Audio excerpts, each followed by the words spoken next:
Welcome to Dykons 20 Years On. I'm Leanne from Switchboard, and today with me I've got Tennille from Joy and Jo from Dykes on Bikes. Hi, how are you? Good, how are you? Thanks for joining us. Absolutely. We're going to have a chat today about women and leadership and lesbians and leadership, particularly in the LGBTI community. Tennille, firstly with you, you've just been appointed as General Manager of Joy 94.9, so congratulations. CEO, technically. CEO, sorry. Technically. Yeah, we like the CEO. A little bit more of that too. Yeah, the chief. The chief, that's right. Yeah.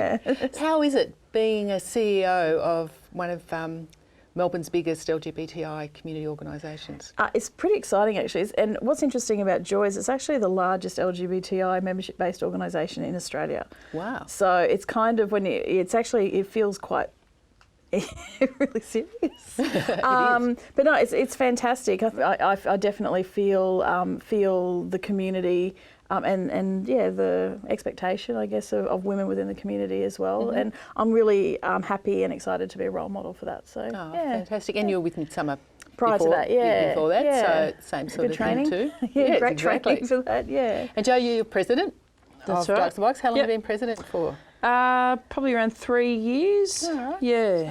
Have we seen a few things happen in the organisation? I over that have, time? definitely. We started in 2011. We went through two different presidents and then myself. But I've been on the committee for probably about 4 years, I think, and president for 3. So you're a women-only organisation? Yeah, that's right. So I guess you don't necessarily have those challenges within the organisation around some of the stuff around women in leadership?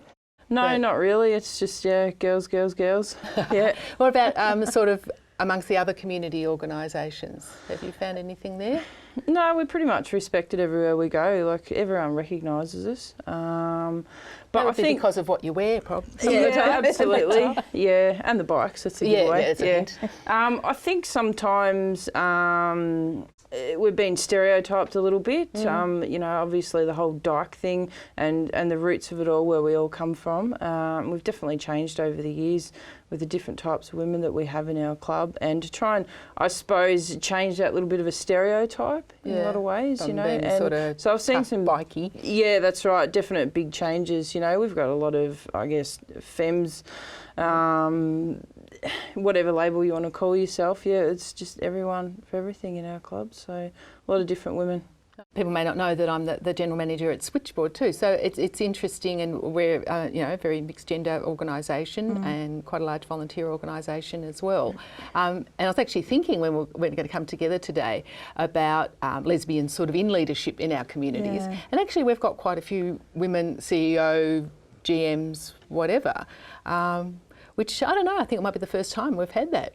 For quite some time. And not just here in Melbourne either. So we've obviously just had a female appointed or a lesbian appointed to the CEO role for Mardi Gras as well. So there's definitely a lot of women leading organisations in our community. Interesting. Yeah, just so saying. we might have to watch that space. We've got Dylan at Melbourne at MQFF as well. So do you think that is just a sign of the times, or do you think it's something that's needed to happen?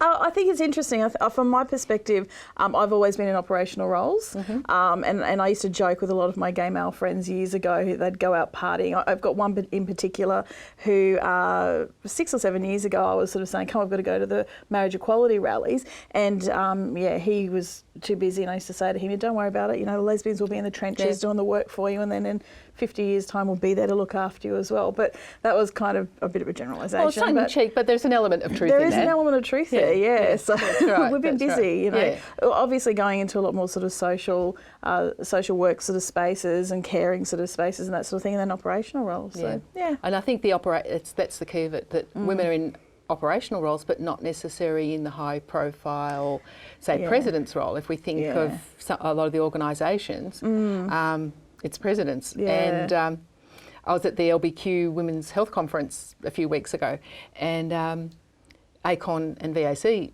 actually ran that, sponsored that conference, and it was the two male CEOs that were up in there Talked at a about women's women's health. conference. So maybe a little bit of a way to go. But generally speaking, I think we're probably more nuts and bolts. Yeah. And deal with it. We were all being sort of brought up to be, we weren't brought up to be lesbians, but we were brought up to be women. And women were brought up to be mothers and carers and nurturers and that sort of thing. So I think there is this sort of element of, you know, kind of, I guess, conditioning in us to kind of just get stuff done. Yeah, look after people, all of that sort of stuff, yeah. And what about having a voice?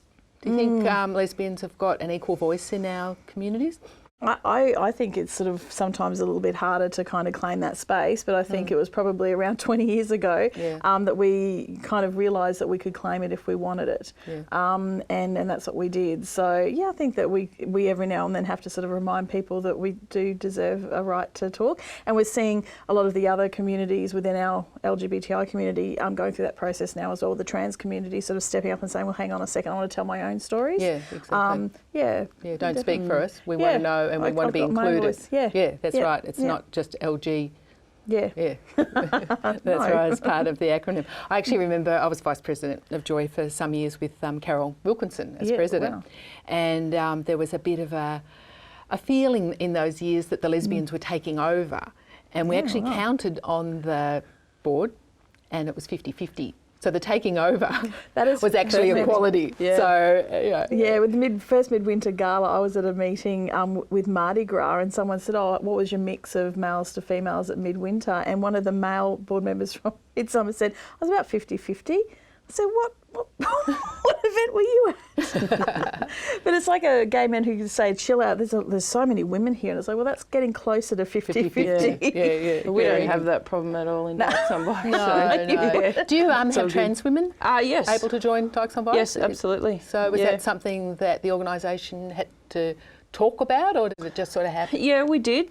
We did. In the early days, we had a woman that wanted to join the club, and we spoke to the members, and it was pretty much put to a vote, and it was allowed, accepted, and never looked back from it. Also, we're an official chapter of San Francisco Dykes on Bikes, and they actually have trans women in their club as well. So, we kind of, follow suit from them, Yeah, and that's a huge chapter. I've been to San Francisco Pride, and the Dykes on Bikes go forever. It's incredible. It's massive over there. I think around 350 bikes over there. But that's a lot of different women's motorcycle clubs as well, not just the official San Fran chapter.